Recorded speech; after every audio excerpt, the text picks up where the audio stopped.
Olá, pessoal. Boa tarde a todos que estão nos assistindo. Sou o professor Rafael Rossi, para quem não me conhece. Atuo na Faculdade de Educação e no Programa de Pós-Graduação em Educação da UFMS, aqui de Campo Grande, Mato Grosso do Sul. A minha formação, eu sou licenciado em Geografia, mestre em Geografia e doutor na área de Educação, um pós-doutorado também na área de Educação, tudo pela Unesp de Presidente Prudente. Há alguns anos, tenho me dedicado nas minhas pesquisas à formação de professores a partir das contribuições da pedagogia histórico-crítica e também da perspectiva ontológica lukácsiana. Hoje é um imenso prazer estar aqui com vocês, uma palestra muito importante que tem por título Concepção de Mundo, Ética e Conhecimento na Educação Escolar, com o professor doutor Newton Duarte, um dos maiores pesquisadores ainda vivos na área de educação deste país e, na minha opinião, também em âmbito internacional. O professor Newton Duarte dispensa apresentações pela grandeza da sua obra e também pelo impacto que ela possui, pela sua profundidade e pela sua densidade ao analisar a educação, ao analisar a relação entre currículo, conhecimento e formação humana. Mas é importante sinalizar alguns pontos. O professor Newton Duarte possui graduação em Pedagogia, mestrado em Educação pela Universidade Federal de São Carlos, possui doutorado na área de Educação pela Unicamp, pós-doutorado, 3 pós-doutorados na área de Educação, 2 em universidades do Canadá, 1 numa universidade de Sussex, na Inglaterra. É professor da Unesp, campus de Araraquara, atuando pelo Departamento de Psicologia e atua no programa de pós-graduação em Educação Escolar. É líder do grupo de estudos marxistas em Educação.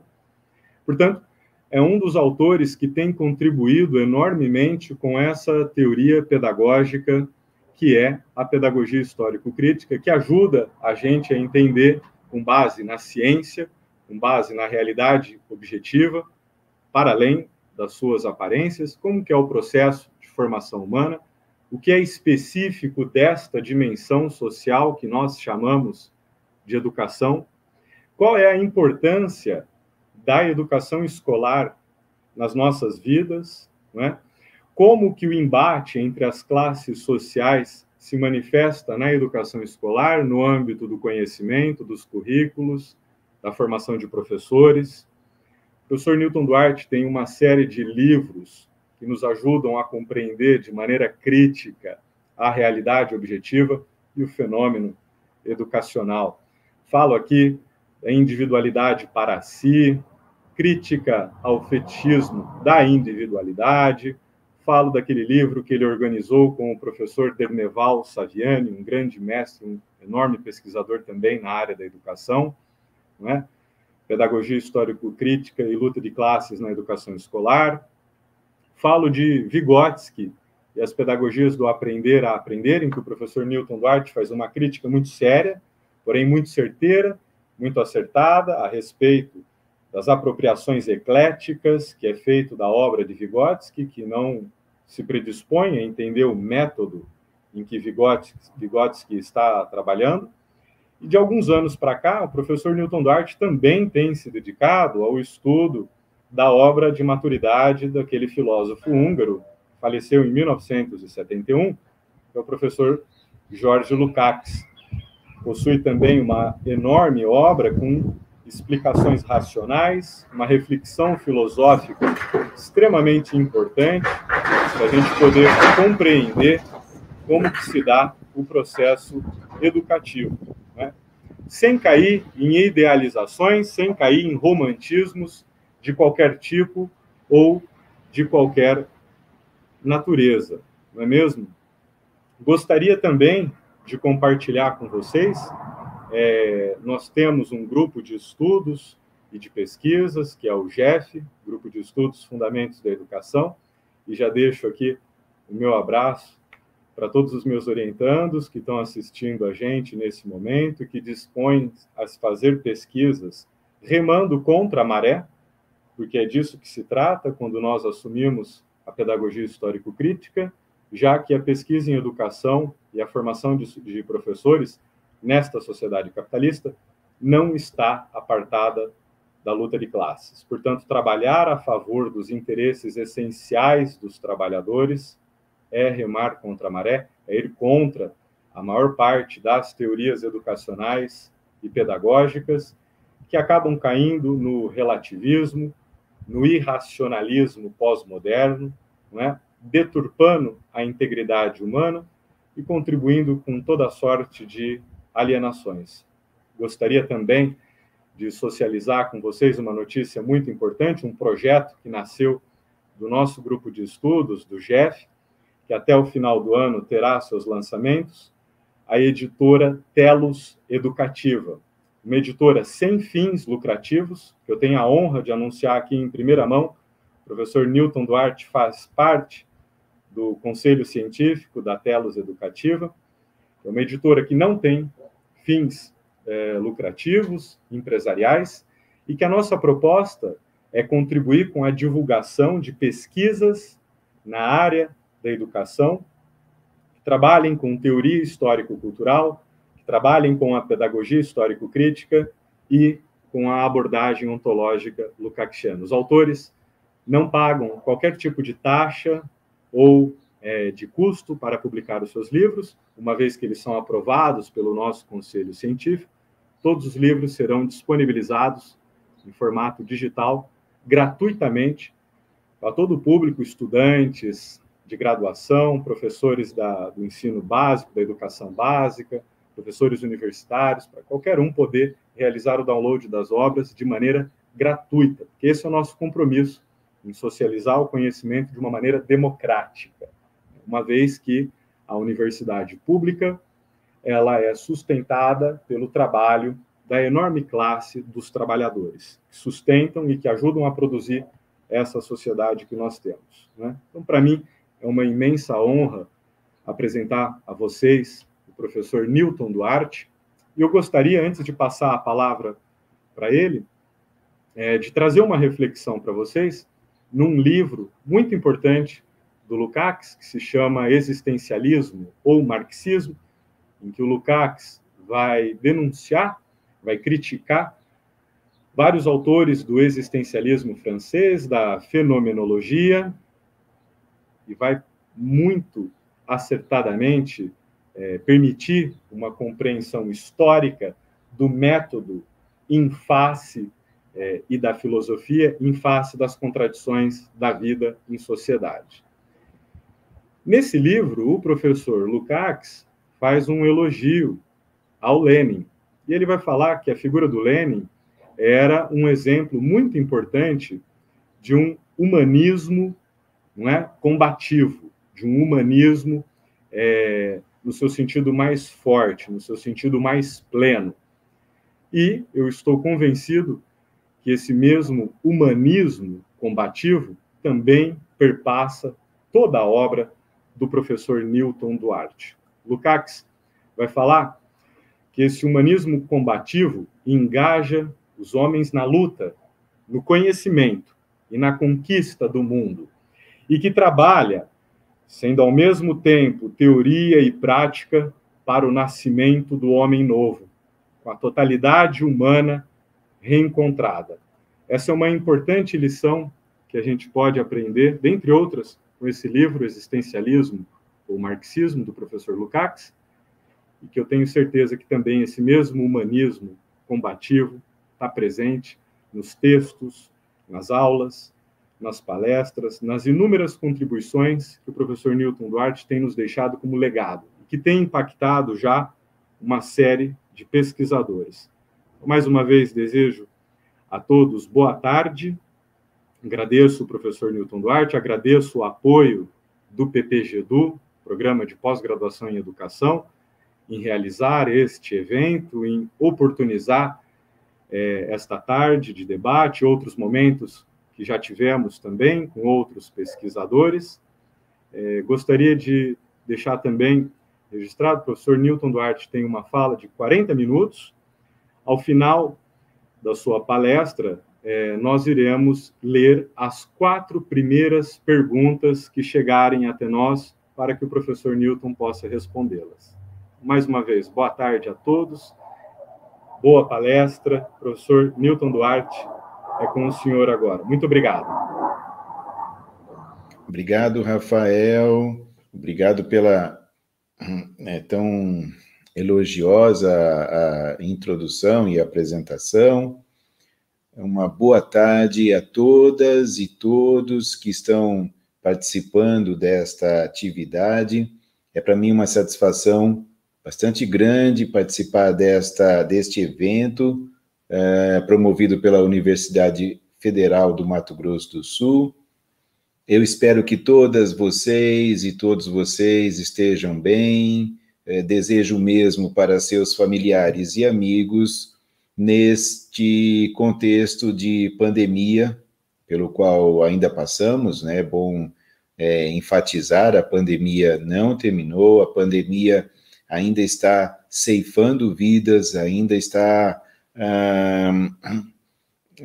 se constituindo uma das mais graves, né, e dramáticas situações enfrentadas pelo nosso país, e não tenho dúvida que situação essa agravada pelo obscurantismo beligerante que assumiu o poder em nosso país. Então, nesse contexto, que é um contexto ainda de muita preocupação e de tristeza também ainda, né? Ainda estamos tendo vidas ceifadas e ainda milhares e milhares de brasileiros vivem o luto das vidas que foram tiradas por essa pandemia. Então, espero mesmo que vocês estejam bem, familiares e amigos, que estejam se vacinando, tomando a primeira dose, tomando a segunda dose e continuando a tomar os devidos cuidados em relação a isso. Também gostaria que essa atividade, como eu tenho dito em outras palestras à distância, assim, que tenho feito, né, é um sentimento contraditório, porque, por um lado, a satisfação de poder participar da atividade, de poder compartilhar algumas ideias com vocês, de outro lado, né, uma insatisfação, até um pouco de tristeza de não poder estar numa atividade presencial com vocês, né? Poder realmente conversar com vocês de uma forma que eu não ficasse olhando para uma webcam, né? Não ficasse olhando para a tela do computador, mas pudesse falar olhando para vocês, né? Então, seria realmente uma situação muito melhor. Mas são as contradições. Por outro lado, também, né, o fato de realizarmos a atividade dessa forma remota permite, ao menos em princípio, né, que pessoas de diversas localidades possam acessar, participar da atividade. Então, tem aspectos que realmente são limitantes e negativos, e tem alguns aspectos positivos nessa forma de palestra, mas eu realmente preferiria poder fazer essa palestra presencialmente, olhando para vocês, interagindo pessoalmente com vocês, né, apresentando as ideias, dialogando, vendo as reações de vocês.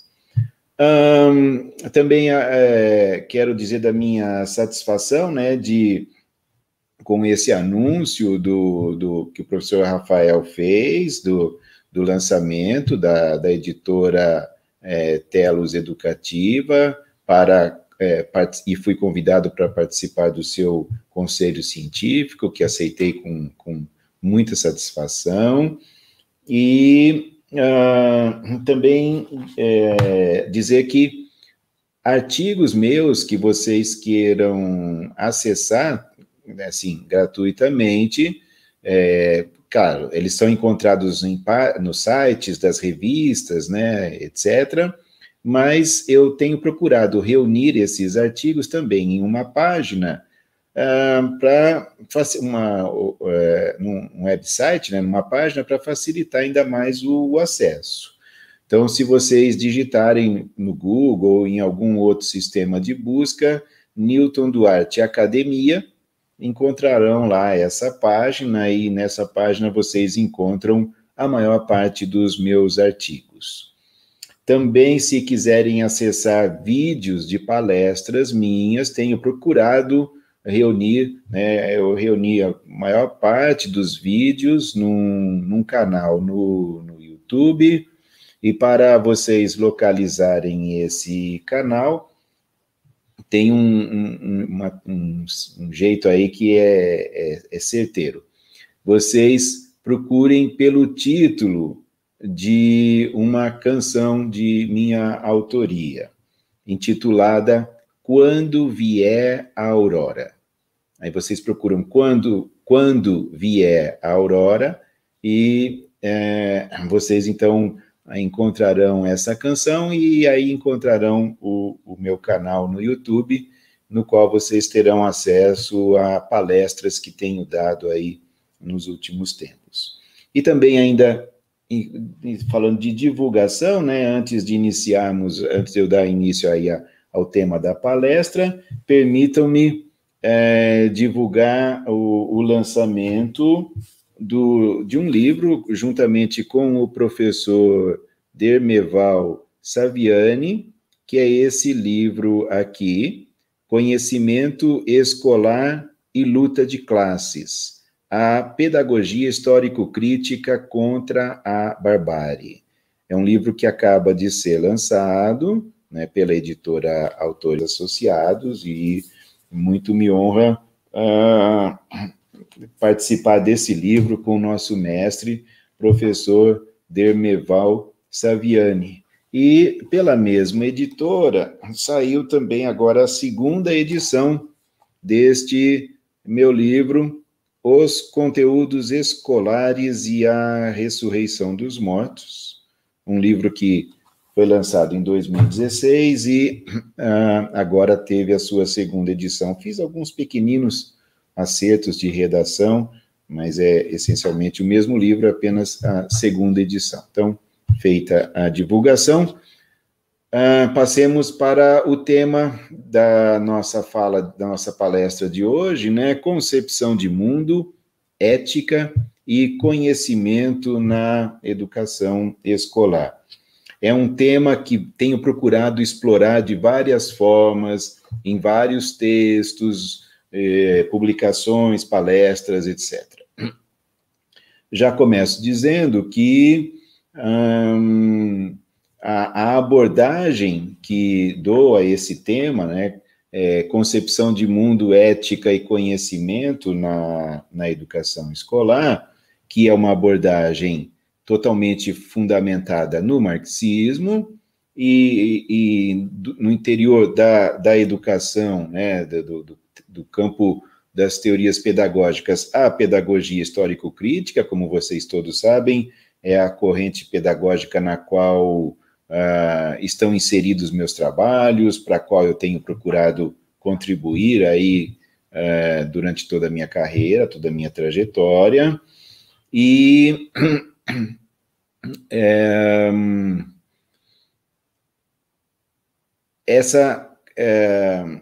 esse vínculo com o marxismo e com a pedagogia histórico-crítica, né, faz com que eu veja essas relações entre concepção de mundo, ética e conhecimento como relações não arbitrárias. Não se trata de eu, Newton, afirmar que eu vejo relações entre conhecimento, entre concepção de mundo, ética e conhecimento na educação escolar.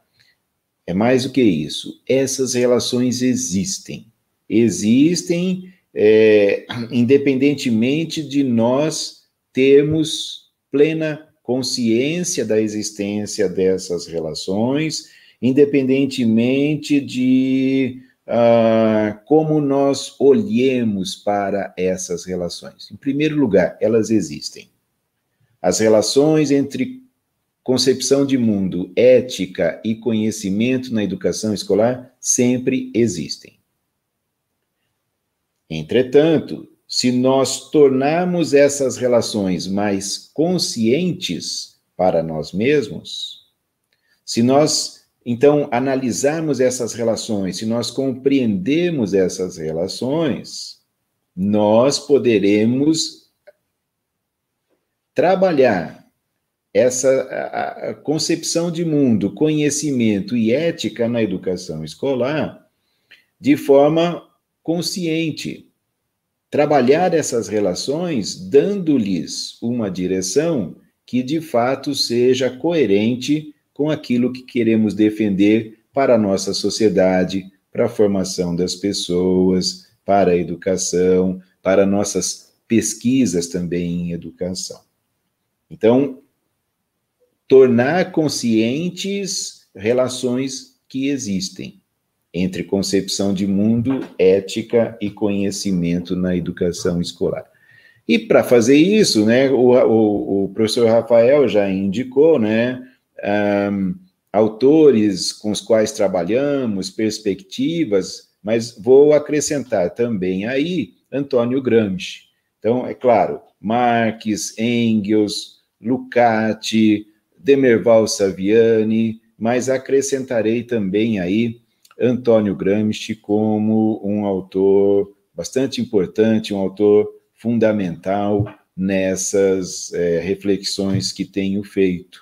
E vou começar um pouco pelo Antônio Gramsci para falar um pouco dessas questões. Num dos seus escritos, como vocês sabem, né, Antônio Gramsci foi preso pelo Mussolini, né, pelo fascismo italiano, e ele permaneceu preso por muitos anos, e quando foi solto, pouco depois veio a falecer. Então, os escritos de Gramsci, né, a maior parte dos escritos de Gramsci aos quais temos acesso foram produzidos quando ele estava preso, por isso foram publicados com o título Cadernos do Cárcere. Bem, num desses cadernos, né, Gramsci, num certo momento, desenvolve reflexões sobre questões ligadas à educação, né, ideias daquilo que nós chamamos a educação tradicional ou escola tradicional. Então, ele analisando certas ideias que pertenciam à escola tradicional, à educação tradicional, à pedagogia tradicional, analisando também ideias das pedagogias ativas ou da pedagogia escolar-novista. Bom, e nessas análises, né, num certo momento, Gramsci menciona uma das críticas que a escola nova fez à escola tradicional. E essa crítica consistia no seguinte: autores escola-novistas criticaram a escola tradicional, afirmando que a escola tradicional não se preocupava em educar, só se preocupava em ensinar. E que a escola deveria se preocupar menos com ensinar e deveria se preocupar centralmente com educar. E aí Gramsci faz uma crítica a essa crítica, dizendo que não é correto afirmar que quando se ensina, quando a escola ensina, não está educando. Só que Gramsci não usou a palavra ensino, ele usou instrução, né? Instrução, instruir, mas instrução aí vem como, praticamente, eu considero como sinônimo de ensino. Podemos trocar instrução por ensino. Ele diz que não é correto dizer que instruir não seja também educar. Bom, educar significa, né, então, a formação do indivíduo como um ser humano. formar a pessoa, né? Aí os escolanovistas faziam a crítica à escola tradicional, naquele sentido que muita gente hoje ainda faz críticas à escola, né?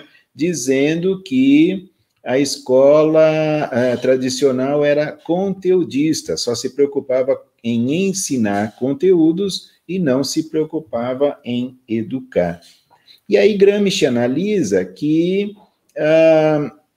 não é correto separarmos o ensinar conteúdos, instruir e o educar, porque ensinar é também educar.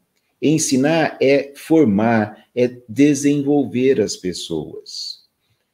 Bom, isso quer dizer que o ensino dos conteúdos escolares, ele carrega ideias sobre o mundo, sobre a sociedade. Quando a gente fala o mundo, isso envolve a sociedade, isso envolve a natureza, isso envolve as relações entre sociedade e natureza, isso envolve as relações entre as pessoas, isso envolve os indivíduos, cada pessoa, cada ser humano, tudo isso faz parte do mundo, tudo isso faz parte daquilo que a gente pode chamar nossa concepção de mundo.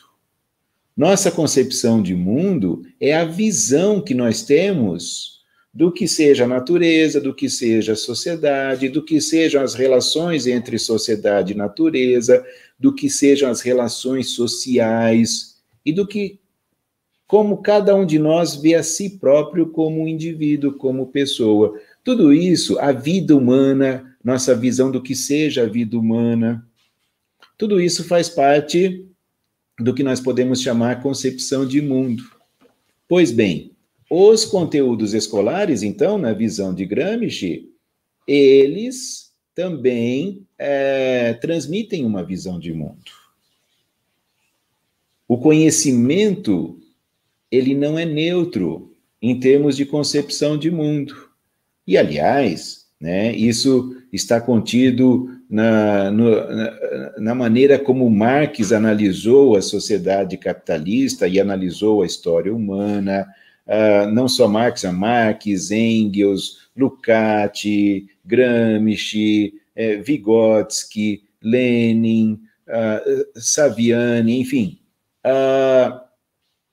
Como nós analisamos o conhecimento, como nós analisamos a realidade, né? Nisso nós temos uma visão de mundo.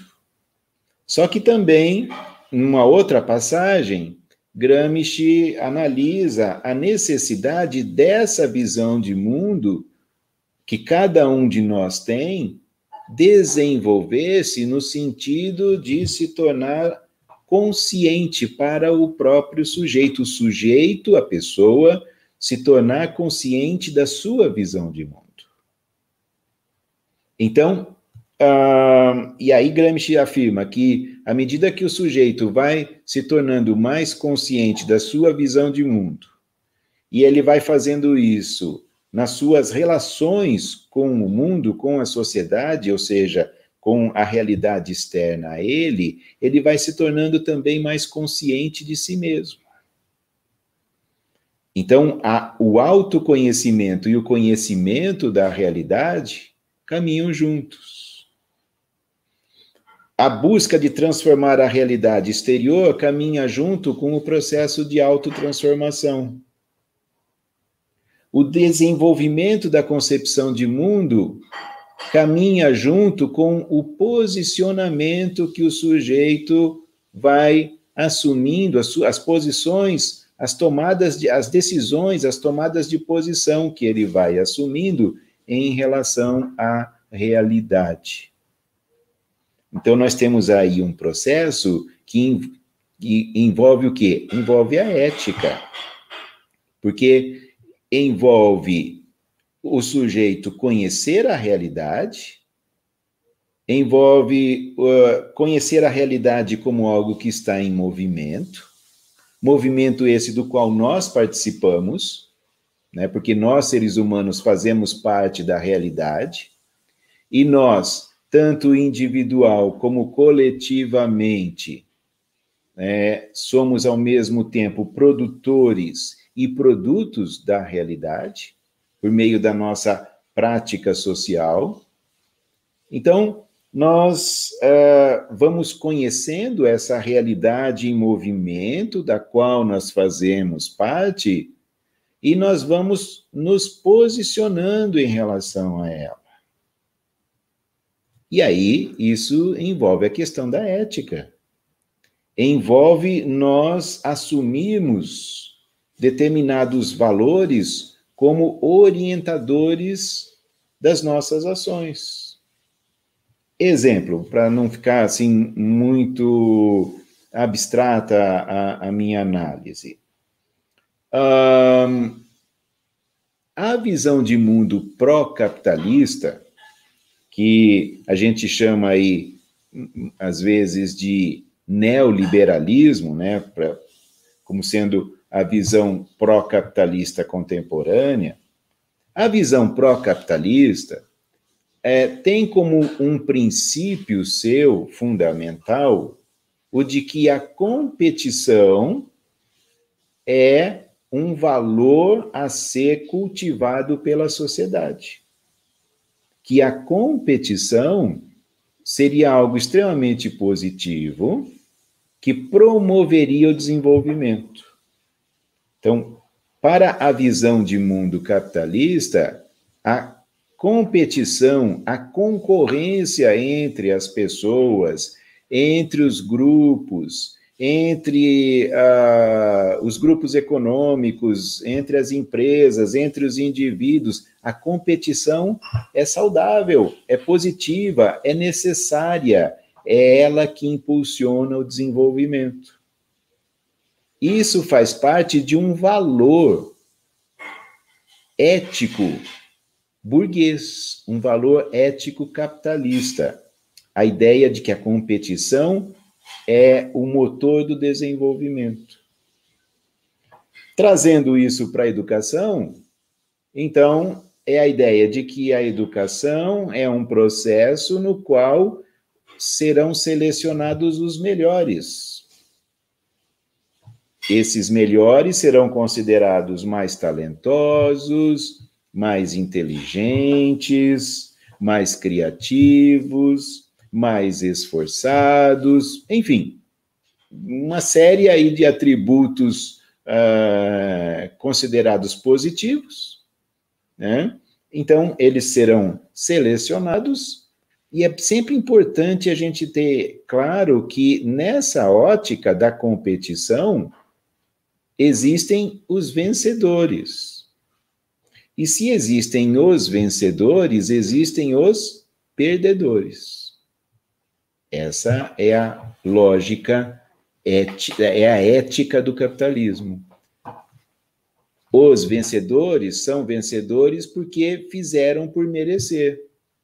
E os perdedores, né, infelizmente, dizem, bom, é necessário que existam os perdedores para que existam os vencedores. Ou não tiveram o talento suficiente, ou não se esforçaram, ou não acreditaram no seu sonho, como diz hoje em dia a ideologia empreendedora, né, ou empreendedorista, o empreendedorismo como uma das grandes ilusões que são passadas para as pessoas hoje, né? A pessoa não acreditou no seu sonho o suficiente, não se esforçou, não foi criativa o suficiente, não foi inteligente o suficiente, ou não teve sorte, ou não foi abençoada, por algum motivo a pessoa não está entre os vencedores. Bem, isso é um valor ético. Porém, para o socialismo, para o marxismo, para a pedagogia histórico-crítica, um valor ético que nós cultivamos e defendemos é o oposto a esse. Não é o da competição, não é o da existência de vencedores e perdedores, mas é o do pleno desenvolvimento de todas as pessoas. de cada pessoa. O desenvolvimento de cada pessoa é importante para todos. E o desenvolvimento de todos é importante para cada pessoa. A ideia de que nós crescemos juntos. Isso não quer dizer, como muitos nos acusam, que estejamos defendendo uma padronização das pessoas. Estejamos defendendo uma sociedade, uma educação, uma vida humana na qual todas as pessoas sejam iguais, padronizadas como se fosse uma forma, né, para termos como resultado pessoas idênticas. De forma alguma. O que nós defendemos, ao contrário disso, é que se todas as pessoas puderem se desenvolver em termos daquilo que de melhor a humanidade tem conquistado ao longo da sua história, superando definitivamente a divisão da sociedade em classes, a divisão da sociedade pautada na exploração de uma classe por outra classe, mas alcançando uma forma de organização da sociedade, uma formação social na qual todos possam se desenvolver plenamente como seres humanos, isso terá como resultado o oposto da padronização. Isso terá como resultado a possibilidade de pleno desenvolvimento da individualidade, daquilo que cada pessoa vai se tornando como um indivíduo diferente de todos os outros indivíduos que existem ou que já existiram. Porque a pessoa, a partir das atividades que ela realiza, ela vai se tornando capaz de deixar as suas marcas no mundo, as suas marcas como indivíduo. Se não quiserem usar a metáfora de deixar as marcas, podemos dizer que a pessoa vai produzindo ao longo da sua vida a sua mensagem, aquilo que ela tem para dizer para o mundo, como pessoa, como indivíduo. Bem, então, é uma questão de posicionamento ético, de posicionamento político, que está presente nas análises que fazemos da realidade, das possibilidades que se apresentam perante nós na realidade.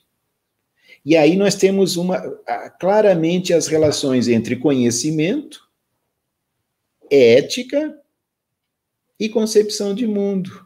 Por quê? Porque é preciso conhecer a realidade. Porque como é que nós vamos nos posicionar perante algo que não conheçamos? Então, é preciso conhecer a realidade.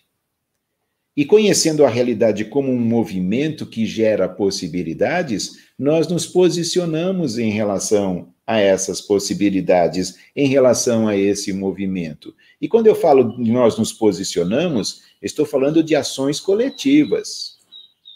Não é só um desejo subjetivo de ver o mundo diferente. Não, é nós nos organizarmos coletivamente para transformarmos a sociedade, para realizarmos as lutas que forem necessárias para a transformação da realidade.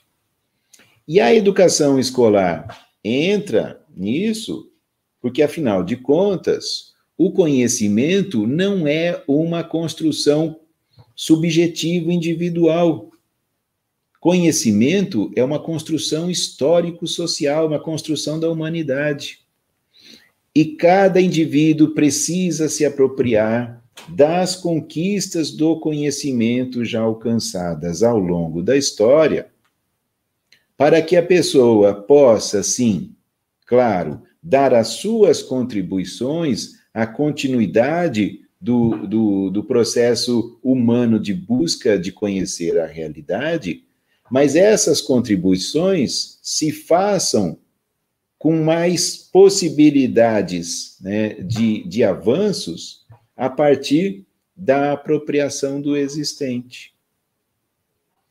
Os clássicos do marxismo, em geral, eu pelo menos não li em nenhum dos clássicos do marxismo algo em contrário, eram defensores da elevação do nível cultural de toda a população, defensores de que o conhecimento fosse socializado, para que, a partir da apropriação do conhecimento existente, as pessoas possam realmente analisar de maneira crítica a realidade da qual fazem parte, superando o nível daquilo que, para citar agora outro pensador marxista, Karel Kozik, um filósofo marxista tcheco, chamou de pseudo-concreto, ou pseudo-concretude. Aquilo que no cotidiano nos parece ser a realidade concreta, mas na verdade não é, por isso pseudo-concreto. Parece ser o concreto, mas não é. Na verdade, é apenas a aparência da realidade. São os fenômenos na sua aparência que se apresentam perante nós, mas nós precisamos, partindo dessas aparências, ir além delas. Conhecer a realidade nos seus processos essenciais. E para isso, nós precisamos da mediação das teorias. Claro que não são quaisquer teorias, não é qualquer teoria que explica a realidade com o mesmo grau de objetividade, de profundidade, de fidedignidade. Algumas teorias são enganosas. Algumas teorias pensam que estão explicando a realidade, mas, na verdade, estão, muitas vezes, mistificando a realidade, distorcendo os processos da realidade. Ao passo que outras teorias aproximam-se mais daquilo que de fato é a realidade, daquilo que de fato é o movimento da realidade. De qualquer modo, sem o conhecimento teórico, nós pouco avançamos em termos do conhecimento do mundo, para além das aparências cotidianas. Então, para se alcançar esse conhecimento teórico, é preciso que o indivíduo aprenda a pensar de uma maneira que não é a mesma maneira pela qual resolvemos problemas no cotidiano. Que o indivíduo aprenda a se relacionar com o conhecimento nas suas formas mais abstratas. Que o indivíduo desenvolva a capacidade de elaborar o pensamento, de dominar raciocínios que exigem o trabalho com muitas mediações. Ou seja, são elaborações teórico-conceituais que exigem tempo, exigem paciência, exigem disciplina de estudo. Não é a leitura de mensagens rápidas no celular que leva a pessoa a dominar esse tipo de conhecimento. O domínio desse tipo de conhecimento exige uma forma bastante complexa de atividade humana, que é a atividade de estudo, que não se forma espontaneamente, que exige anos e anos de escolarização, e não é qualquer escolarização. É uma escolarização que realmente esteja comprometida com o esforço para fazer com que todas as crianças e os jovens dominem cada vez mais as produções mais ricas da humanidade nas ciências da natureza, nas ciências da sociedade, na filosofia, nas artes. Tudo isso é indispensável em termos de desenvolvimento das pessoas. Então, esses conhecimentos, que são os conteúdos escolares, os conhecimentos escolares, eles não devem ser ensinados às novas gerações com uma visão puramente utilitária. E aí o utilitarismo, ele pode assumir várias formas. Pode ser o utilitarismo de quem quer apenas conhecimentos que ajudem a resolver problemas imediatos do cotidiano, ou pode ser o utilitarismo, vamos pensar agora, por exemplo, no ensino médio, de quem apenas está interessado na questão do vestibular. Então, estuda, ensina, né? Para adquirir conhecimento, não necessariamente. Às vezes, é uma aquisição de conhecimento que só tem o objetivo de passar no vestibular. Mas o conhecimento deve ter um objetivo muito maior do que isso. Não se trata de negar que esse é um momento da vida de um jovem, mas se trata de considerar que o conhecimento tem para a formação de um jovem um objetivo muito mais importante, muito maior do que passar no vestibular. É o de formação e transformação da concepção de mundo. O que o sujeito pensa sobre a sociedade, o que ele pensa sobre a natureza, sobre si mesmo, sobre sua vida, sobre as relações entre os seres humanos. E é claro que isso envolve, portanto, posicionamentos que são éticos, sem dúvida. Não há como trabalharmos com a educação escolar sem que essas questões estejam colocadas. Nós, professores, os gestores da educação, enfim, quem se debruce a pensar e falar sobre educação pode até negar essas relações. Por exemplo, há quem defenda que educar é uma tarefa da família e que a escola, os professores não deveriam educar. Quem defende esse tipo de visão, né, não compreende ou não quer compreender, né? Também tem isso, que não é possível ensinar sem educar, porque o conhecimento, ele significa posicionamentos em relação à realidade.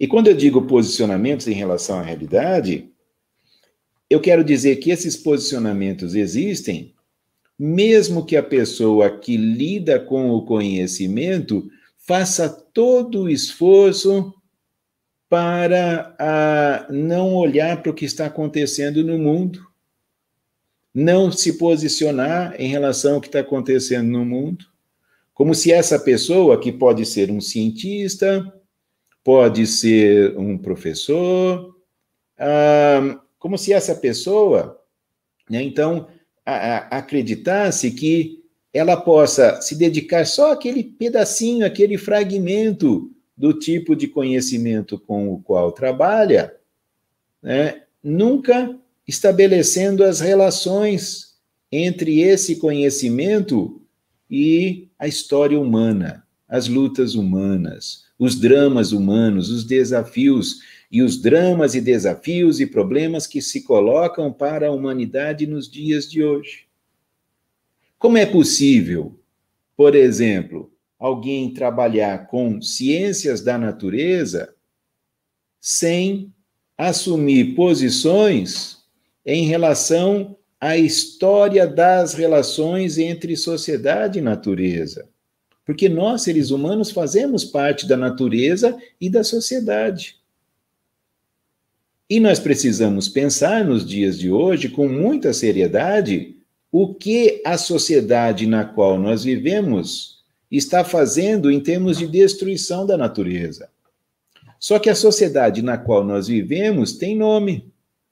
Não é mais essa coisa abstrata chamada sociedade. É uma coisa bem concreta. O nome dessa sociedade é capitalismo. Então, o que o capitalismo está fazendo com a natureza? Será possível um capitalismo sustentável? Existe isso, capitalismo sustentável? Será possível encontrar uma forma de produção capitalista que não destrua a natureza? Bem, eu estou entre os autores que estão convencidos de que isso não é possível. Mas quem defenda que isso é possível tem que demonstrar claramente quais então são as alternativas, quais são as escolhas que precisam ser feitas em termos de preservação da natureza. Outro problema com o qual a humanidade se depara, e isso é visível para todo mundo, né? Só quem não quer, que não enxerga, é o aumento brutal das desigualdades sociais, né? O capitalismo é essencialmente uma sociedade geradora de desigualdades sociais, mas essas desigualdades vêm se acentuando de forma brutal. A pandemia, dentro da lógica do capitalismo, aumentou ainda mais essas desigualdades sociais. E aí? Quais são as respostas para isso? Nós vamos aceitar isso como normal? Bem, numa visão capitalista, sim. Aceita-se como normal a existência das desigualdades sociais, porque, como eu disse, eles entendem que isso faz parte de um saudável processo de competição.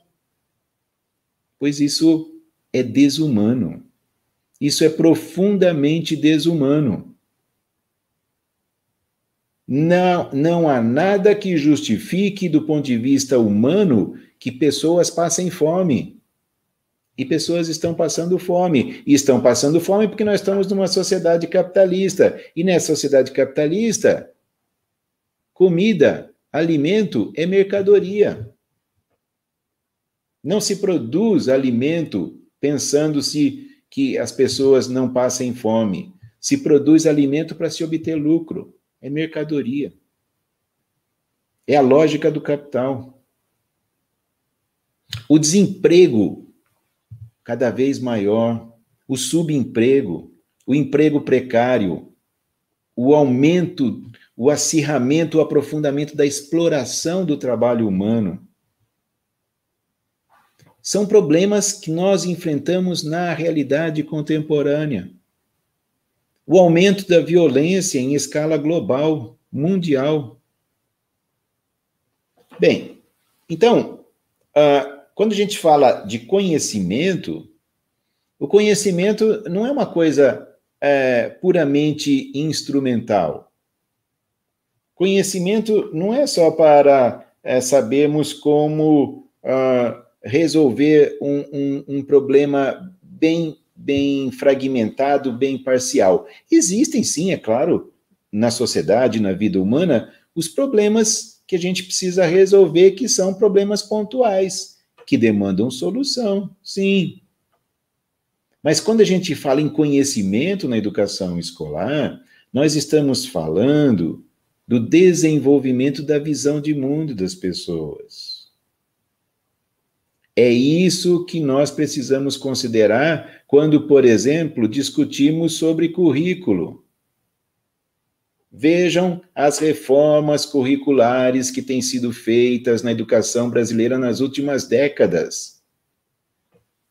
Todas elas têm vindo com uma direção que é o do empobrecimento dos currículos e do aprisionamento dos currículos escolares às demandas do cotidiano, do pragmatismo, do cotidiano da sociedade capitalista, formar os indivíduos para a adaptação. Então, não são visões do currículo escolar como sendo um conjunto consistente de conhecimentos que sejam ensinados às novas gerações, para que as novas gerações ampliem, desenvolvam sua visão de mundo.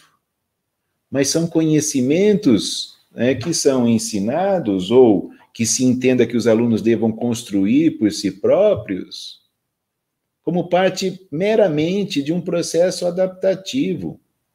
Adaptação dos indivíduos ao que já está dado em termos de sociedade. E aí, eu tenho insistido num argumento que eu tenho apresentado, que é o seguinte: muito se fala em criatividade na educação, na sociedade, no trabalho e assim por diante, né? É quase que uma obrigação para todo mundo ser criativo. Ao mesmo tempo, entretanto, essa quase obsessão pela criatividade, ela esbarra, né, num limite. Qual é o limite? O indivíduo deve ser criativo, aliás, exige-se que ele seja muito criativo, porém, não pode usar a criatividade para pensar numa outra sociedade. Não pode usar a criatividade para pensar na possibilidade dos seres humanos viverem de uma outra forma que não seja a forma capitalista de organização da sociedade. Então, digamos assim, a criatividade presa dentro de uma garrafa. Você pode ser criativo, desde que esteja dentro dos limites da garrafa. Você não pode pensar fora disso. É como se fosse ou uma garrafa ou a ideia de uma redoma de vidro, né? A gente está dentro dessa redoma, debaixo dessa redoma, e não pode pensar para além disso. Você pode ser criativo dentro da caixinha. Fala-se muito em criatividade, mas é uma criatividade aprisionada, limitada, cerceada.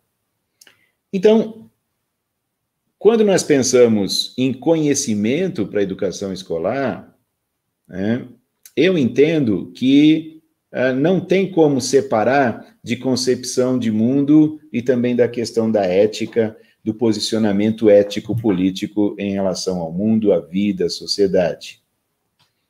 E precisamos avançar, aprofundar os debates sobre essas questões. Temos muito ainda a estudar, muito a investigar, muito a debater, e isso é fundamental. Só que, ao mesmo tempo, nós temos lutas concretas aí. Luta, por exemplo, para reverter esse estrago todo em termos do currículo feito pela BNCC.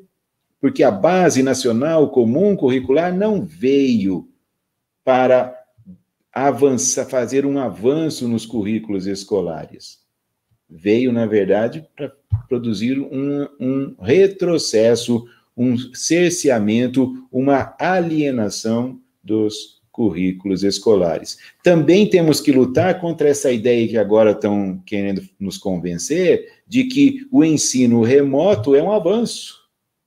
Até quase que dizendo assim, olha, que bom que veio a pandemia, porque a pandemia nos forçou a ter o ensino remoto, e o ensino remoto é um salto da educação para o século XXI. Isso é uma grande mentira, é uma grande ilusão. Isso só interessa ao capital, aos empresários da educação, à privatização da educação, à destruição da educação escolar. Então, temos essas lutas que precisam ser feitas, são urgentes, e, ao mesmo tempo, precisamos aprofundar nossos estudos, nossas pesquisas, nossos debates sobre essas relações entre conhecimento, ética e concepção de mundo, para, então, avançarmos em nossas perspectivas aí no campo da pedagogia histórico-crítica, da luta por uma educação comprometida com a emancipação humana. Então, acho que podemos, né, Rafael, passar agora para as questões, para o debate. Muito obrigado pela atenção de todas e todos vocês, né? Espero que eu tenha trazido aí algumas provocações para as suas reflexões, para os seus estudos, para a sua ação como educadora e educador. Rafael, passo a palavra a você, então. Olá, professor Newton. Muito esclarecedora a sua fala, como sempre. Também provocativa. E nós temos aqui uma pergunta, como eu disse no começo da nossa fala, né? Nós vamos ler 4 perguntas, e o senhor prefere que a gente faça a leitura de todas primeiro, ou lemos e o senhor já vai responder? Acho que podemos fazer das 4, mas aí eu vou retomando cada uma, pode ser? Pode ser. Tranquilo. Por enquanto, nós temos duas, então ainda dá tempo. Quem quiser, tem mais duas ainda para colocar aqui no chat, nos comentários, né? A primeira pergunta é do Alcemir. Ele coloca assim: o empobrecimento do currículo seria uma vertente escolanovista? A perda dos conteúdos em sala decorre do apagamento, entre aspas, do ensino tradicional? Essa é uma pergunta do Alcemir, né? Segunda pergunta, eu tenho bastante pergunta para fazer para o senhor. Em outro momento, a gente tenta esclarecer mais questões, mas eu gostaria que o senhor abordasse um pouco, porque parece que tem um conceito, né, mais do que até um conceito, uma categoria que está muito presente nessa discussão entre ética, conhecimento e educação escolar, que é a categoria de ideologia, que a gente sabe que é um imenso debate, não só no interior do marxismo, mas também no interior do marxismo, né? Eu acredito que a interpretação do Lukács, a partir da leitura que ele faz do Marx, é muito interessante nesse sentido, de que nem tudo é ideologia, né? Em resumidas contas, ideologia vai ser aquela dimensão da vida humana que orienta a prática social perante um determinado conflito. E aí eu lembro de um texto que o senhor publicou há alguns anos na revista Germinal, Por que a pedagogia histórico-crítica não silencia, não é? Com aquele filósofo Wittgenstein, que é um que o Lukács também aborda. Então, a minha pergunta é: o ecletismo metodológico que vigora hoje na maior parte das pesquisas em educação, misturando autores e métodos distintos e muitas vezes antagônicas, é uma das maneiras que a pesquisa educacional tem silenciado perante esse obscurantismo beligerante que todos nós estamos assistindo, não é? Nesse sentido, a pedagogia histórico-crítica, ela assume uma defesa ideológica e científica muito precisa. Se o senhor pudesse comentar um pouco a respeito disso, seria muito bacana. Alguém mais tem alguma pergunta, pessoal? Ainda tem tempo para mais duas perguntas. Vamos esperar aqui no chat. Acho que, por enquanto, são essas, professor. Se aparecer mais duas, eu anoto e, ao final, retomo. Muito obrigado. Ok, então eu vou respondendo as duas perguntas, né? E aí, se surgirem outras, então... começando, então, pela pergunta do Alcemir, a questão do empobrecimento dos conteúdos e do escolanovismo, da pedagogia tradicional. Então, a minha interpretação, Alcemir, é a seguinte: eu considero que sim, o escolanovismo foi um primeiro movimento que apontou, que deu essa direção de empobrecimento dos conteúdos, lembrando uma coisa assinalando uma questão importante, né?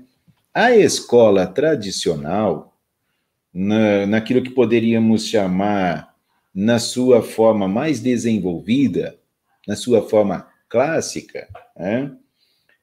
Foi uma escola tradicional de inspiração iluminista, então, os ideais do iluminismo, da razão, então, a ideia de levar a razão, o conhecimento a todos, né, no sentido de superar, né, o misticismo e o obscurantismo medievais.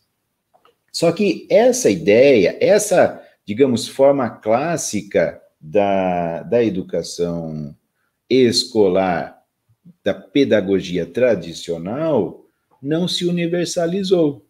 Então, são as contradições, né, da sociedade burguesa, né? E uma das contradições é exatamente a de que, embora a escola tradicional, né, tivesse esse, vamos dizer, esse impulso para levar o conhecimento, né, as luzes da razão para todos, né? Na verdade, isso não era interesse da burguesia, né? não interessava à burguesia que, de fato, houvesse essa elevação generalizada do nível cultural de toda a população. E mais do que isso, as relações entre a visão de mundo capitalista, a visão de mundo burguesa e a verdade e o conhecimento também foram se transformando, porque se num momento em que a burguesia era a classe revolucionária, que ela estava lutando contra a sociedade feudal, né, lhe interessava a questão da busca do conhecimento, a partir do momento em que a burguesia vai se consolidando no poder, o conhecimento passa a ser visto cada vez mais de forma puramente utilitária, instrumental, afastando-se cada vez mais da perspectiva de um conhecimento que explique o que é a realidade, afastando-se cada vez mais da perspectiva de totalidade. Bom, e aí nós atravessamos o século XX, né, com essa luta no campo do pensamento pedagógico burguês entre escola tradicional e escola nova. Lembrando, a escola tradicional nunca se universalizou. E não poderia se universalizar, porque isso entraria em contradição com os interesses da burguesia. E vão surgindo ao longo do século XX outras concepções pedagógicas que, assim como a escola tradicional, também apontaram em direção ao empobrecimento dos conhecimentos trabalhados na educação escolar, empobrecimento dos currículos. O tecnicismo, analisado pelo professor Saviani lá no seu livro Escola e Democracia, que hoje alguns chamam, o tecnicismo de hoje, alguns chamam de neotecnicismo, né? Eu tenho minhas dúvidas se esse neo realmente se faz necessário. Para mim, é o tecnicismo, na essência ainda é a perspectiva tecnicista que contribui muito para o esvaziamento dos conhecimentos na educação escolar, por meio do fetichismo da tecnologia. Nós tivemos o construtivismo, não, né? Ainda essas correntes todas estão presentes, o construtivismo como uma corrente pedagógica, né, que ganhou muita força no Brasil a partir de meados da década de 80 e que revigorou, atualizou o velho lema Aprender a Aprender da Escola Nova e que contribuiu também para o enfraquecimento, o empobrecimento dos currículos escolares, do conhecimento escolar.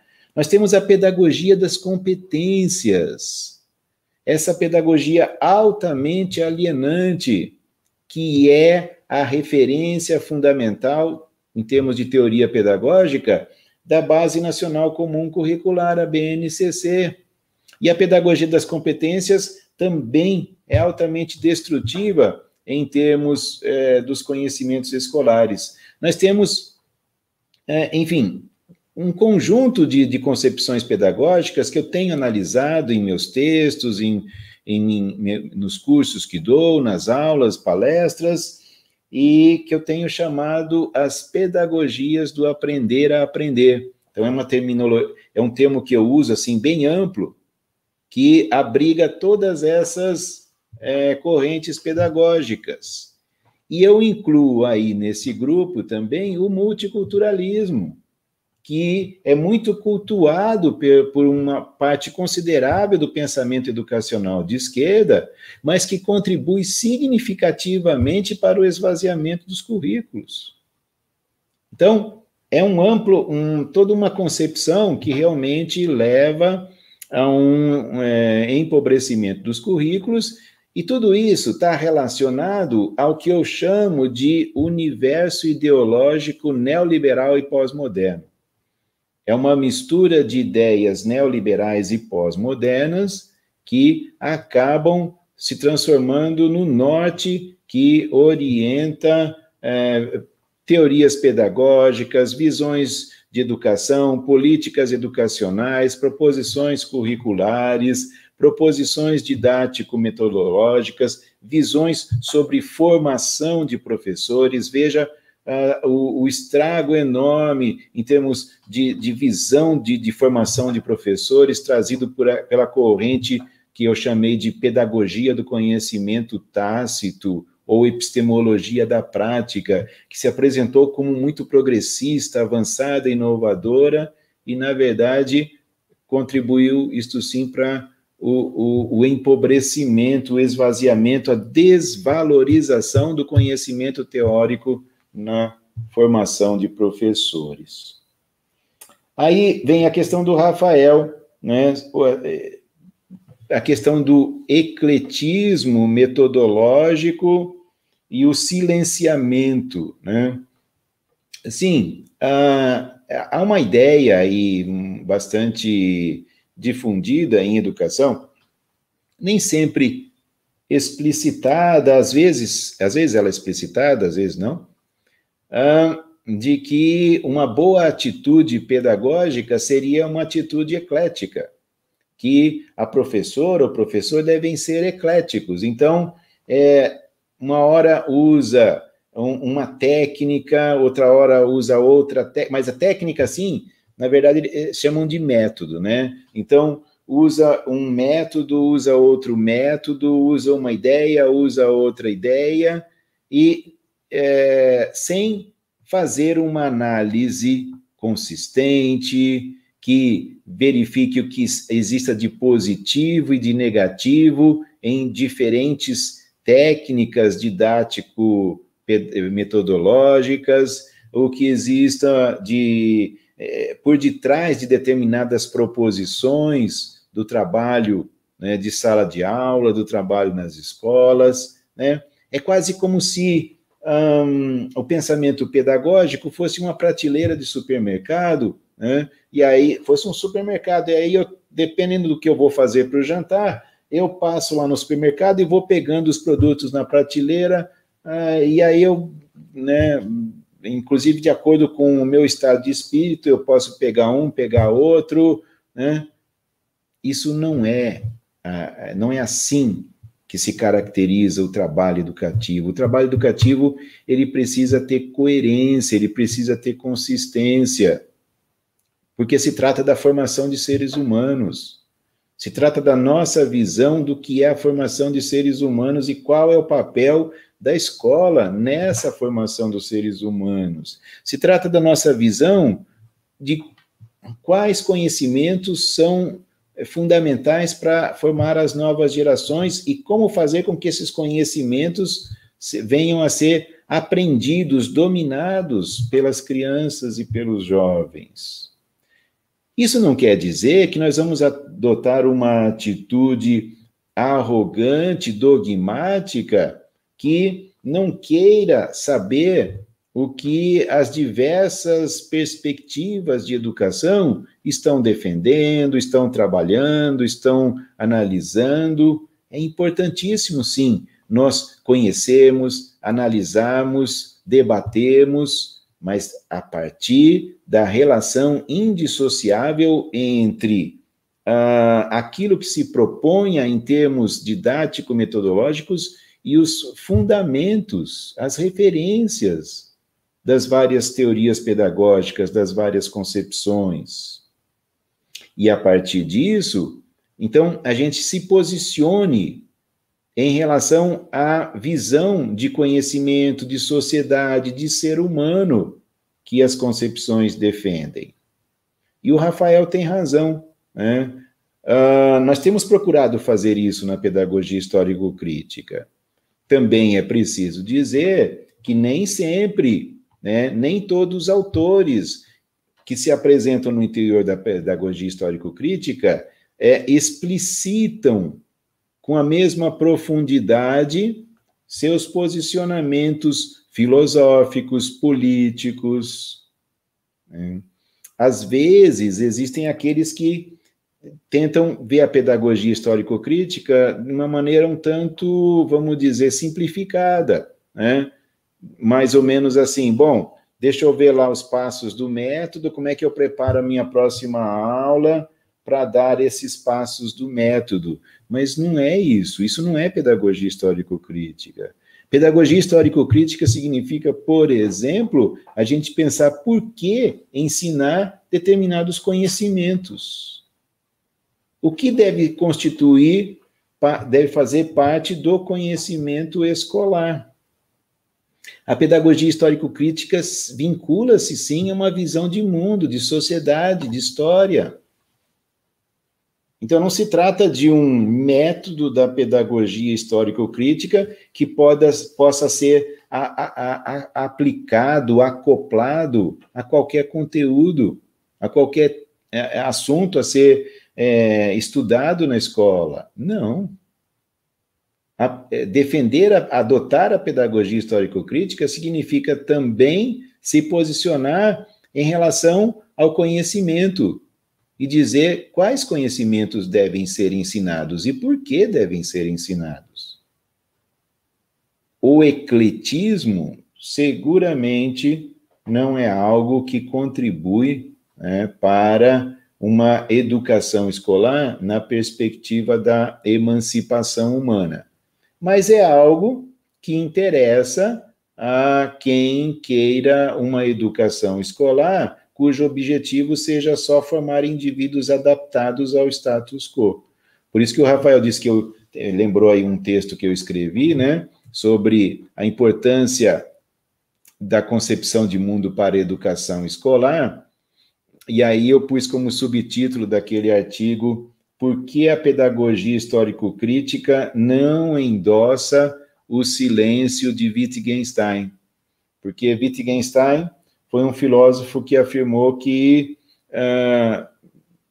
a ciência deveria silenciar-se em relação a muita coisa, que extrapola aquilo que a ciência possa dizer, e então esse silêncio, né, é analisado por Lukács de maneira crítica, e aí o Lukács diz que nem a filosofia nem a ciência podem realmente, né, se tiverem uma perspectiva de emancipação humana, silenciarem sobre as questões fundamentais, os problemas fundamentais, os conflitos fundamentais enfrentados pela humanidade. Rafael, tem mais questões? Professor. Oi, professor. Agora sim. Estou online também. Tem, eu vou... Claro, né? O senhor fica à vontade, mas vou abusar um pouquinho. Apareceram mais 3. Eu tinha falado 4, mas apareceram mais 3. Mas tudo agora bem. Sim, encerramos com essas 3, pode ser? Sim. Primeira pergunta da Tânia. Ela escreve assim: como acredita que os professores poderiam se organizar em relação ao enfrentamento às políticas educacionais e, conforme sua fala, vem de encontro sempre ao empobrecimento do currículo? Exemplo, BNCC. Essa é a pergunta da Tânia. Uma outra da Denise. Hoje em dia, uma das grandes bandeiras das pedagogias do aprender a aprender é a ideia de que tudo é uma obra de arte. O senhor poderia apontar a relação entre o humanismo da grande obra de arte e como isso se relaciona à questão da ética? Denise. E a terceira pergunta do José. Quanto à participação do sujeito como membro e em prol do interesse coletivo, o princípio de dar a cada qual segundo as suas necessidades se aplica ao sistema de uma sociedade não capitalista? Não seria um tanto paternalista? Em qual outro se poderia pensar? Pergunta do José. São essas, professor.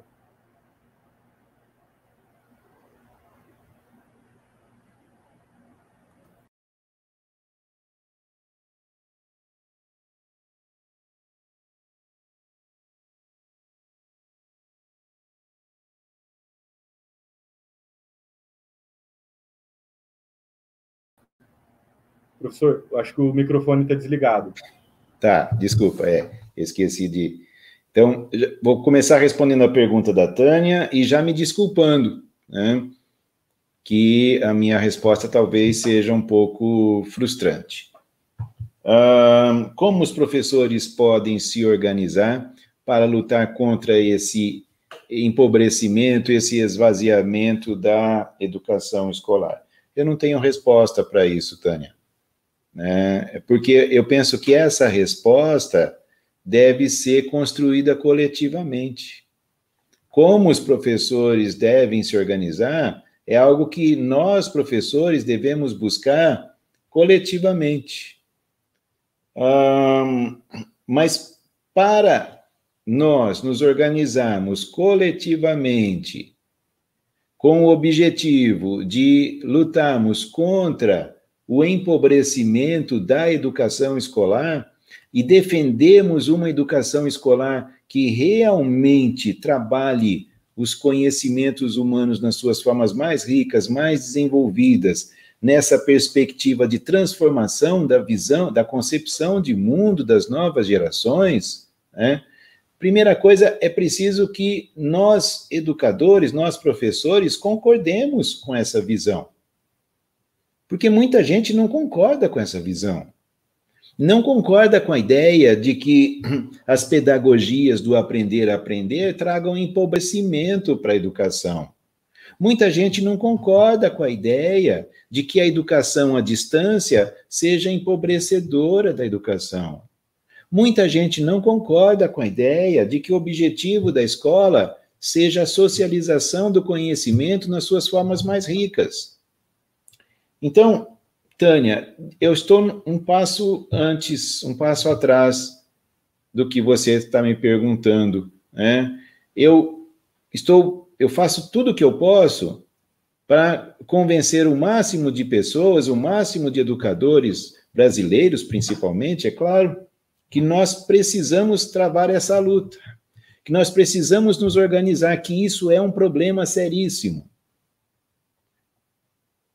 Mas essa tese que defendo encontra resistências à direita e à esquerda. Porque também uma parte da esquerda, eu citei o multiculturalismo, não aceita essa ideia. Também uma parte da esquerda defende o aprender a aprender. Então, precisamos, primeiro, né, mobilizar pessoas que digam, sim, essa é uma luta a ser feita. E aí, coletivamente, vamos encontrar as formas de lutar por isso. A Denise, né, sobre a questão, essa ideia de que, bom, tudo é uma obra de arte, esse relativismo, né, esse relativismo pós-moderno, de que tudo é uma obra de arte, e que eu falasse um pouco sobre o humanismo da grande obra de arte. E, bem, essa ideia do humanismo da grande obra de arte, né, um dos autores que defendeu muito isso foi o Lukács, George Lukács, mencionado aí pelo Rafael, né? O George Lukács afirma que as grandes obras de arte, elas são humanistas. Humanistas nesse sentido de que elas apresentam uma visão, né, da realidade humana que é, ao mesmo tempo, uma defesa do ser humano como artífice da sua história, né? O ser humano como o criador, transformador do mundo em que vive e de si próprio como parte desse mundo. Esse humanismo radical que o Rafael mencionou, que o Lukács falou sobre esse humanismo radical referindo-se a Lenin. Pois bem, Lukács entende que a arte, naquilo que ela tenha de mais rico, ela é fundamentalmente humanista. É essa ideia do ser, eu tenho falado sobre isso, né? O ser humano como artífice do mundo e de si próprio. E quando nós nos reconhecemos, nós que eu digo, a humanidade no seu todo, se reconhece como responsável pelo mundo no qual vive, porque esse mundo é resultado da ação humana. Quer dizer, a vida já existia antes que nós existíssemos, a natureza já existia, o nosso planeta já existia antes que nós existíssemos, nós que eu digo Homo sapiens, o gênero humano, porém, né, a partir de todo esse processo histórico em que o ser humano foi transformando a realidade, transformando o mundo, né, o mundo passou a ser esse planeta no qual nós vivemos, essa realidade na qual nós vivemos, da qual fazemos parte, passou a ser resultado das nossas escolhas, das nossas ações, passou a ser obra nossa, para o bem e para o mal. Porque dizer que o ser humano produz, constrói a realidade, não quer dizer que o ser humano só produza coisas boas. O ser humano também produz coisas ruins. Então, nós precisamos assumir essa responsabilidade em relação ao mundo, em relação ao que nós fazemos do mundo, o que nós fazemos de nós mesmos no mundo, em relação à nossa própria vida. Isso é humanismo, isso é um humanismo radical. Em outras palavras, não adianta a gente esperar a ajuda de um outro ser não humano, não virá, não existe. Somos nós que precisamos mudar o mundo e mudar nossa relação com a natureza, nossa forma de organizar a sociedade, de pensar a vida humana. A obra de arte, as artes, podem nos ajudar muito nesse sentido. Só que aí vem essa questão relativista, né? Ah, mas tudo é arte, qualquer coisa é arte. Não. Mesmo que a gente aceitasse assim de uma forma muito ampla e imprecisa, que quase tudo é arte, o que eu não aceito, né? Mas mesmo que a gente aceite que a arte não é só feita das grandes obras, a arte também é feita das obras menos ricas, das pequenas produções artísticas, ok. Mas a gente precisa ter um parâmetro de análise para nos posicionarmos em relação à humanização que aquela produção artística produza em nós. Então, o papel da arte na humanização e o humanismo contido nas obras de arte. Essa discussão, né, que é um posicionamento antirrelativista, mas não pautado em valores eternos e independentes da história, mas pautado numa visão histórica das lutas humanas, do desenvolvimento humano, né? Isso não é só para a arte, isso é para a nossa discussão sobre conhecimento científico, sobre a filosofia e assim por diante. E aí a pergunta do José, né, eu não sei se eu compreendi bem a sua pergunta, José, você me desculpe se minha resposta não atingir exatamente o ponto que você gostaria, talvez eu não tenha compreendido inteiramente a sua intenção com a pergunta, né?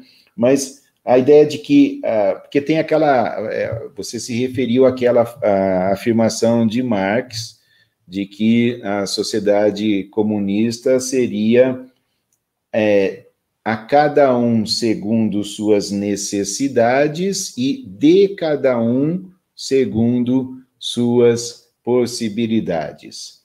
E aí você pergunta se esse a cada um segundo suas necessidades não seria paternalista.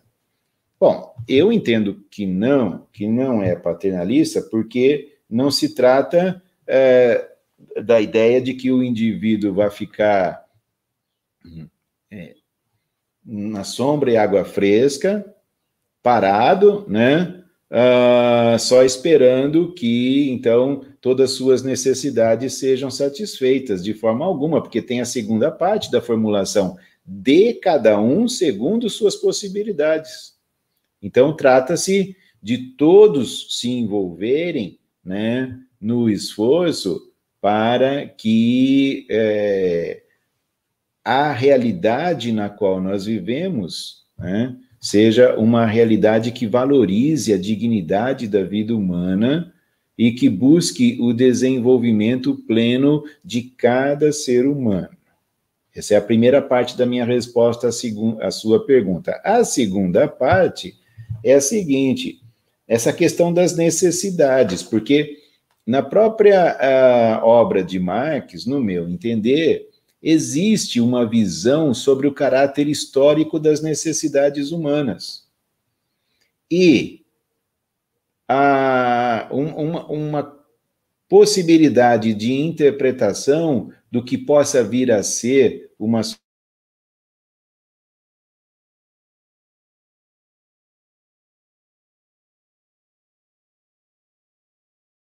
que as necessidades de todas as pessoas desenvolvam-se, transformem-se, no sentido de que todas as pessoas possam adquirir as necessidades humanas mais ricas, mais elevadas, ultrapassando em muito aquelas necessidades básicas, elementares, que, é claro, todos temos, que são ligadas à sobrevivência, mas caminhando em direção a necessidades mais complexas, mais ricas.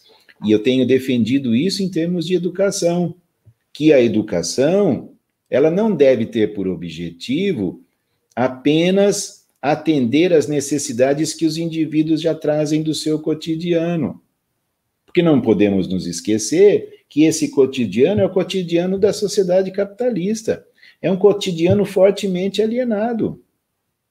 É preciso que a educação produza nos indivíduos necessidades que não se formam espontaneamente e que estão ligadas, no caso da educação escolar, evidentemente, à questão do conhecimento. A necessidade de formar nos indivíduos a necessidade de aquisição do conhecimento nas suas formas mais ricas e mais desenvolvidas. Então, repetindo, eu entendo que na obra de Marx existe uma visão do desenvolvimento histórico das necessidades humanas que nos permite pensarmos na sociedade comunista como uma sociedade que produzisse o pleno desenvolvimento das necessidades de todos os indivíduos.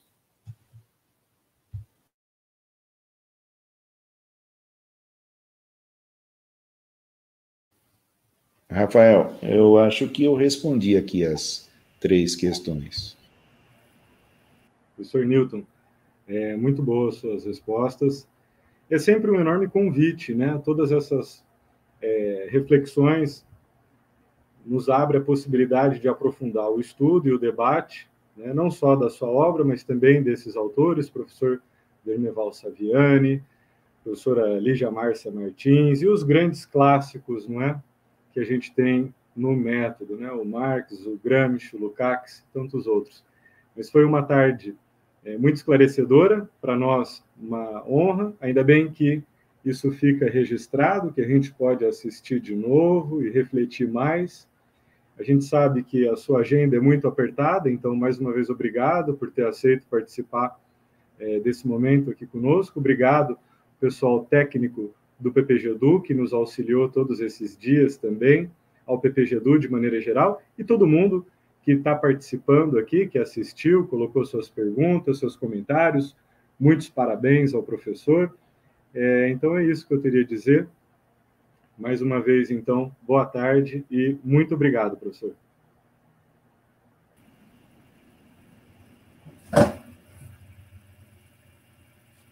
Bom, pessoal, estamos aqui, então, finalizando o nosso evento. Foram 2 dias intensos né, de muito aprendizado, de muito conhecimento, e penso que nós alcançamos o nosso objetivo proposto no projeto de extensão, de consolidar e promover, né, a difusão de conhecimentos. Nós tivemos, então, nesses 2 dias, a professora Edra com Pensamento Mágico e o Romantismo na Educação Moral das Mulheres.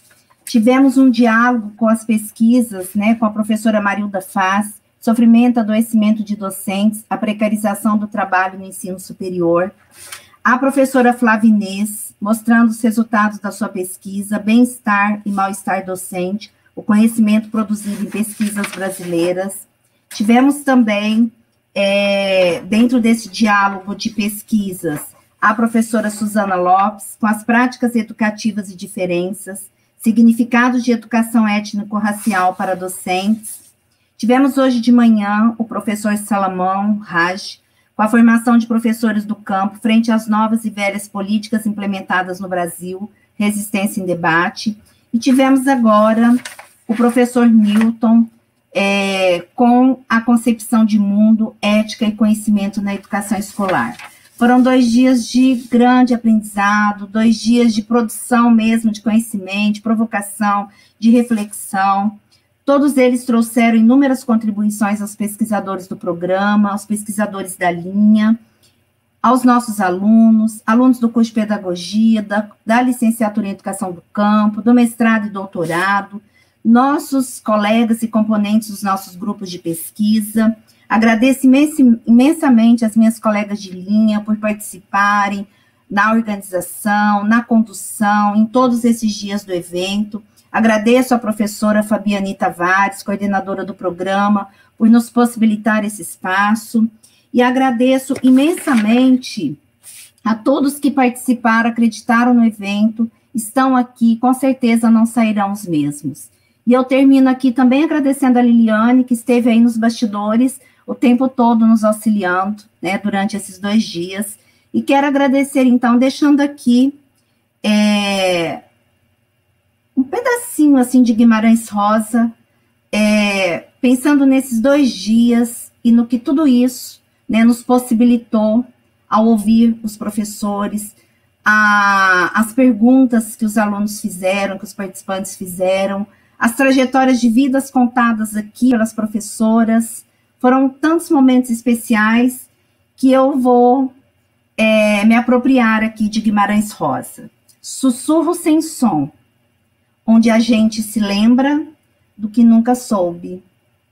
Talvez aqui muitos hoje aprenderam o que não haviam pensado antes. Soubemos de muitas coisas, de muitas possibilidades, e pesquisa é isso. Pesquisar é ouvir, é aprender, é produzir. Espero que nós tenhamos possibilitado essa consolidação e essa apropriação de conhecimentos tão importantes para pesquisadores, futuros pesquisadores, e para nós, que estamos diante da docência, com tantos enfrentamentos pela frente, principalmente na temática que nós trouxemos aqui, pensando a formação de professores. Então, agradeço a todos, meu muito obrigado, encerramos o evento aqui, e estamos aqui tentando voltar para novos diálogos, e contando com todos vocês para esse aprendizado. Um grande abraço a todos, e muito obrigada.